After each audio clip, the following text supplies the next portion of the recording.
warahmatullahi wabarakatuh. Perkenalkan, nama saya Reviana Rizky Safitri, NIM 24930444013. Nah, di sini saya akan menunjukkan mid mapping saya dulu. Nah, langsung saja ya. Di sini saya akan menjelaskan tentang ilmu pengetahuan kembali ke filsafat. Mengapa disarankan kembali menyinergikan lagi kepada induk ilmu pengetahuan yakni filsafat? Yang pertama, ilmu pengetahuan pada zaman modern telah berkembang begitu pesatnya sampai terperangkap pada krisis ilmu pengetahuan John Horgan, sehingga terdapat banyak saran untuk mendorong ilmu kembali bersatu dengan filsafat. Perkembangan ilmu yang terlalu berorientasi pada kemajuan teknis telah menimbulkan krisis epistemologis dan moral.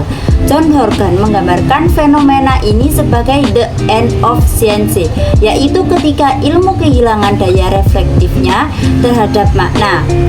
Yang kedua, setelah adanya perseteruan yang panjang antara ilmu dengan agama, terutama pada zaman abad pertengahan dan membias sampai sekarang, disalurkan ilmu kembali ke filsafat.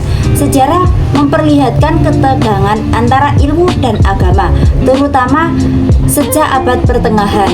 Ilmu yang berlandaskan rasionalitas empiris seringkali menolak dimensi spiritual, sementara agama dianggap menghambat perkembangan sains. Namun pendekatan filosofis memungkinkan terjadinya rekonsiliasi antara kebudayaan.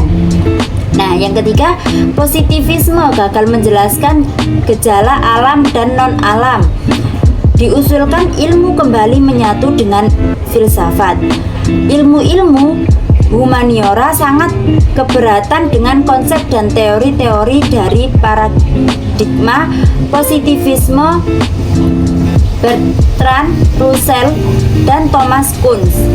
Paradigma positivisme yang dikembangkan pada abad ke-19 menekankan bahwa pengetahuan yang sah hanyalah yang dapat diverifikasi secara empiris.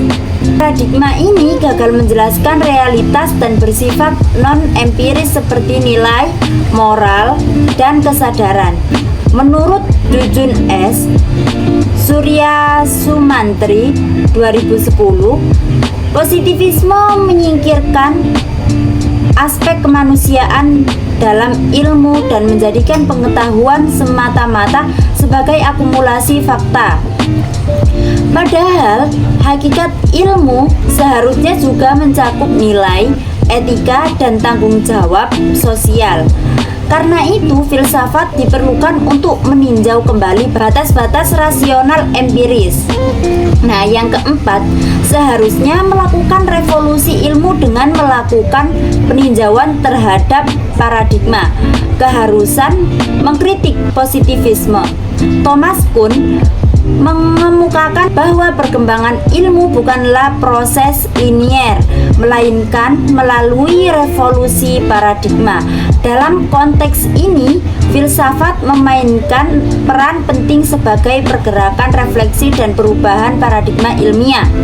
Amsal Bakhtiar 2016 menjelaskan bahwa perubahan paradigma merupakan bagian dari dinamika ilmu, di mana filsafat bertugas mengkaji dan mengkritis dasar pemikiran yang mendasari setiap paradigma agar ilmu tidak mandek dan dogmatisme rasional. Nah, yang kelima, peninjauan verifikasi kausalitas. Sains modern cenderung memandang hubungan sebab akibat secara mekanistik, sehingga realitas dianggap dapat dijelaskan sepenuhnya melalui hukum kausalitas.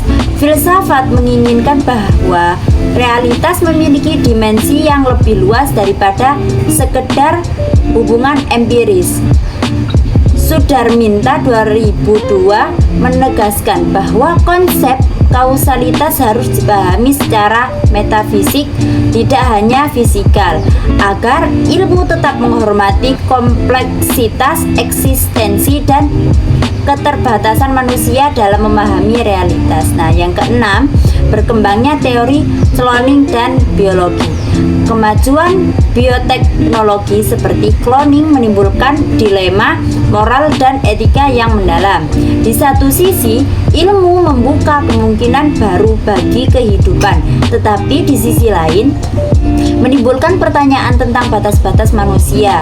Darmawan 2018 menekankan bahwa filsafat etika berfungsi sebagai pengendali moral atas perkembangan sains dan teknologi agar kemajuan tersebut tidak melanggar prinsip-prinsip kemanusiaan dan martabat hidup. Nah, yang ketujuh, spesialisasi ilmu dan integrasi ilmu. Spesialisasi ilmu memberikan kedalaman pada bidang tertentu, tetapi sering menimbulkan fragmentasi pengetahuan. Akibatnya, ilmu menjadi terpisah dari konteks kemanusiaan yang utuh. Kunto Wijoyo 2004 menyarankan perlunya integrasi ilmu melalui pendekatan filosofis agar setiap cabang pengetahuan tetap berorientasi pada keutuhan realitas dan nilai-nilai kemanusiaan. Nah, yang ke-8, ilmu terapan dan teknologi. Ilmu terapan menjadi pendorong utama kemajuan teknologi modern. Namun, jika tidak disertai refleksi filosofis, teknologi dapat menimbulkan dampak destruktif pada manusia dan lingkungan. Nah, yang ke-9, terus berkembang peradaban baru dan iptek. Peradaban modern yang ditandai oleh kemajuan ilmu pengetahuan dan teknologi memerlukan landasan filosofis agar tidak menjerumus dalam krisis eksistensial. Filsafat menjadi penuntut refleksi terhadap arah dan tujuan perkembangan peradaban. Sastra Prateja 2010 menyebut bahwa filsafat memberi kemampuan bagi manusia untuk menilai, mengarahkan, dan mengendalikan perubahan iptek agar tidak kehilangan nilai kemanusiaan dan keadilan sosial. Nah, yang ke-10, teknologi dunia maya. Era digital menghadirkan realitas baru yang disebut dunia maya. Dunia ini menciptakan bentuk kehidupan sosial dan identitas baru yang menuntut kajian filosofis. Piliang 2018 menjelaskan bahwa realitas digital bersifat sesungguhnya.